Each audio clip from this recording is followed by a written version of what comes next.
Hi, it's Dan from Market Vector Research, and today I'm doing a look at the top apartment growth market that I have found so far, and it is the San Antonio, Austin area.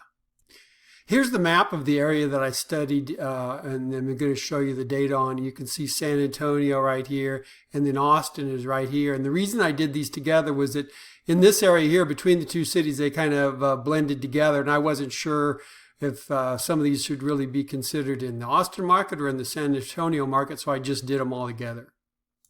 All right, so I got the data for population, household, and renter-occupied housing unit growth, and I got it for all of these years. That's what's in the table here.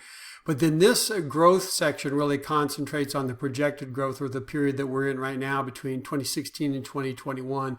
So this is the growth that we're showing in these variables over that period of time, and then it breaks it down annually, just a 5-year average of this number. So adding about 2% per year in terms of population, 2.3% in terms of renter-occupied housing use. This is kind of just showing the shift towards renter-occupied housing. And then the chart here, what I'm looking for here is the growth is good and positive, but it's also very consistent with what we've seen historically. So then we can look at households, very similar, continuing growth, strong growth, consistent with the past. And the renter-occupied housing units continues, slight slowing of the growth, but still extremely strong. This table looks at the historical growth in really two categories. So the long-term one that goes all the way back to 2000 and runs up to 2016, and then a little shorter-term growth, historical growth trajectory that's from 2010 to 16. You can see really strong growth patterns here in the long run, and then it's held up pretty well in the shorter-term one period. Now, perhaps the most interesting thing to look at is just a breakout of this renter-occupied housing unit growth. You can see, and this is done on an annual basis. So this is from the period 2000 to 2016, how many annual renter-occupied housing units were being added in the San Antonio, Austin market. You can see extremely strong.